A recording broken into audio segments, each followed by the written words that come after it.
남미의 지붕이라 불리는 알티플라노 고원 한가운데 해발 3810m라는 상상을 초월하는 높이에 자리한 거대한 호수가 있다. 하늘과 맞닿아 있다고 하여 천상의 호수라고도 불리는 티티카카 호수다.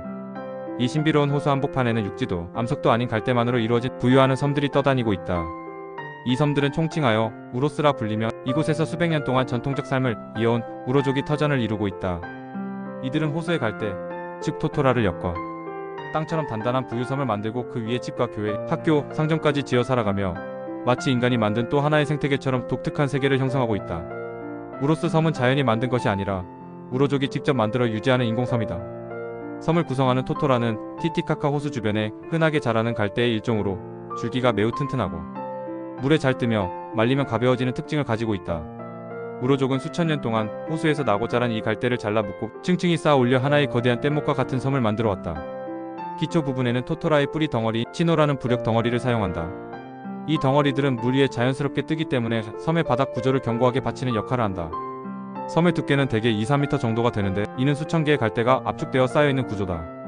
비가 오거나 사람이 많이 걸어다니면 섬의 표면이 눅눅해지고 닳기 때문에 우로족은 1년에 여러 차례 새로운 갈대를 베어다 섬 위에 덧씌운다. 마치 초가집의 지붕을 매년 새 집으로 교체하듯 섬 자체도 계속 덧입혀야 유지가 되는 일종의 살아있는 구조물이라고 할 수 있다. 우로스라는 이름의 어원도 매일 새롭게 라는 의미와 또는 끊임없이 다시 태어난다 라는 뜻을 담고 있다고 알려져 있다. 이는 단순한 이름이 아니라 이들이 살아온 방식 그 자체를 반영하는 말이다. 섬은 자연 그대로 존재하는 것이 아니라 사람들의 손길과 노력으로 계속 유지되어야 하며 그렇게 해야만 물 위에서 세월을 견딜 수 있는 것이다. 우로족의 역사는 기원 후 1세기경까지 거슬러 올라간다. 현재의 페루와 볼리비아 국경 근처에는 원래 꼬야족과 우로족이 함께 살고 있었다고 전해진다. 두 부족은 오랫동안 평화롭게 공존해왔으나 어느 날 전투적이고 영토욕이 강했던 꼬야족이 우로족을 침략하는 사건이 일어난다. 수적으로나 군사적으로 열세였던 우로족은 결국 충돌에서 밀려났으며 자신들을 지킬 수 있는 최후의 피난처를 찾아 티티카카 호수 가운데로 향했다. 이때 우로족은 호수에서 자생하는 토토라를 이용해 작은 부유 뗏목을 만들기 시작했고 점점 더 많은 구조물을 서로 묶어 하나의 섬 같은 형태로 발전시켰다. 육지의 전쟁과 정복에서 벗어나기 위해 물 위의 삶을 택한 것이다.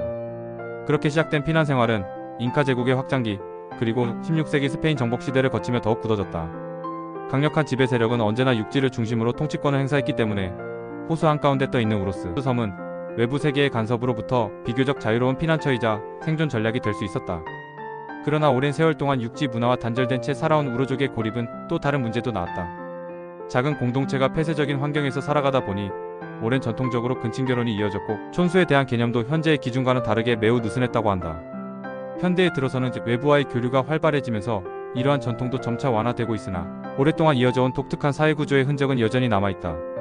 우로스 섬을 방문하기 위해서는 페루 남부의 도시 푸노에서 배를 타야 한다. 푸노는 티티카카 호수의 경제문화 중심 도시 중 하나로 항구 주변에는 우로스 섬 관광객을 위한 선착장이 잘 갖춰져 있다. 배를 타고 약 30분 정도 호수 안쪽으로 들어가면 푸른 물 위에 작은 노란빛을 띠는 섬들이 점처럼 떠있는 장관이 펼쳐진다. 가까이 다가갈수록 섬 곳곳에서 갈대 냄새가 풍기고 토토라로 엮은 배와 집들이 눈에 들어오기 시작한다. 관광객을 맞이하는 우로족 주민들은 대개 전통적인 복장을 하고 있다. 여성들은 화려한 원색의 자켓과 플리츠 스커트를 착용하고 머리에는 검은색이나 짙은 갈색의 긴 머리끈을 늘어뜨린다. 남성들 역시 지역 전통 의상을 입고 방문객을 향해 환한 미소로 인사를 건넨다. 손님을 태운 배가 섬에 닿으면 주민들이 자신들이 직접 만든 토토라 목걸이를 걸어주고 전통 악기를 연주하며 환영 공연을 펼치기도 한다. 섬 안을 둘러보면 우로족 사람들이 어떻게 집을 짓고 생활하는지 직접 확인할 수 있다. 우로족이 사는 집 역시 갈대로 만들어진 작은 오두막 형태이며 안쪽에는 간단한 침구류와 생활 도구들이 놓여있다. 최근에는 태양광 패널을 설치해 조명이나 라디오 정도는 사용할 수 있게 되었지만 기본 생활 환경은 여전히 전통적 구조를 유지하고 있다. 티티카카 호수 위에는 크고 작은 우로스 섬이 약 40여 개 있다. 이들 섬에 거주하는 우로족 인구는 약 350명 정도로 알려져 있다. 섬마다 규모와 용도가 달라 두세 가족만 사는 아주 작은 섬도 있고 상대적으로 큰 섬에는 학교, 작은 박물관, 교회, 심지어 우체국도 있다. 학교에서는 아이들이 스페인어와 케추아어를 배우는데 이는 우로족이 본래 사용하던 언어가 사실상 사라지고 케추아어나 아이마라어로 대체되었기 때문이다. 우로족의 순수 언어는 현대까지 거의 전승되지 못했고 언어학자들이 조사한 기록만 일부 남아있을 뿐이다.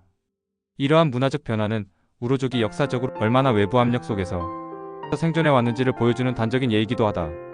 상점에서는 우로족 사람들이 직접 만든 수공 예품을 판매한다. 갈대로 만든 모형배, 동물 인형, 천으로 만든 민속 문양 장식품 등이 대표적이다. 관광 수입은 우로족에게 매우 중요한 생계 기반으로 자리 잡았고 주민들은 수공예품 판매, 배 운행, 민속 공연 등을 통해 경제적 자립을 이어가고 있다. 우로족의 삶에서 갈대는 단순한 건축 재료가 아니라 생존을 위한 필수 자원이다. 우로족은 토토라르 섬을 만드는 데 사용할 뿐 아니라 집도 갈대로 짓고 요리할 때 사용하는 연료로도 갈대를 말려 이용한다. 또한 토토라의 연안 부분은 식용이 가능해 주민들은 간식처럼 씹어 먹으며 가축에게도 먹이로 제공한다.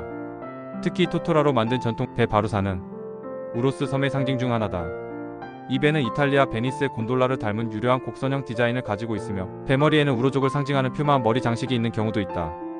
우로족은 고기잡이와 섬 간 이동, 관광객 체험용으로 바루사를 사용하며 이 배는 토토라의 부력과 유연성을 잘 보여주는 대표적 사례다. 우로스 섬은 행정적으로는 페루 영토이지만 우로족은 오랫동안 독자적인 생활 방식을 유지해왔기 때문에 페루 정부는 일정한 자치권을 부여하고 있다. 이는 그들의 고유 전통과 문화적 특수성을 존중하기 위한 조치이기도 하다. 다만 현대에 들어 우로스 섬은 세계적인 관광 명소로 자리 잡으며 외부와의 접촉이 더욱 활발해졌다. 덕분에 경제적으로는 예전보다 훨씬 풍요로워졌으나 전통 생활 방식이 점차 변하고 있다는 우려도 존재한다. 예를 들어 일부 섬에서는 플라스틱 재질이나 현대식 재료를 사용해 섬을 보강하는 경우가 나타나고 있고 몇몇 주민들은 푸노 시내에 집을 갖고 오가며 생활하기도 한다. 하지만 여전히 많은 우로족은 전통적 방식의 갈대 섬을 유지하며 관광객에게 섬의 역사와 문화를 소개하는 일을 자랑스럽게 이어가고 있다. 우로스 섬에 도착하면 관광객이 가장 먼저 감탄하는 부분은 끝없이 펼쳐진 티티카카 호수의 풍경이다. 물빛은 시간대에 따라 코발트색, 짙은 청색, 은빛으로 변화하며 해발 3,800m의 얇은 공기 속에서 빛의 굴절이 더 선명하게 나타난다. 섬 중에는 토토라로 만든 높은 전망대가 설치된 곳도 있는데 여기에 올라서면 푸른 호수를 가르는 수십 개의 갈대섬과 토토라 숲, 멀리 보이는 안데스 산맥이 한눈에 들어온다. 바람이 불어도 섬은 쉽게 흔들리지 않는다. 섬바닥이 워낙 두껍고 넓게 만들어졌기 때문이며 파도도 비교적 잔잔하다. 전망대 위에서 바라보는 풍경은 말 그대로 천상에 떠있는 듯한 마을이라는 표현이 전혀 과장이 아니다. 우로스 섬은 단순한 관광지가 아니라 인류가 자연 환경에 적응해 살아온 방식 중 매우 독특한 사례다.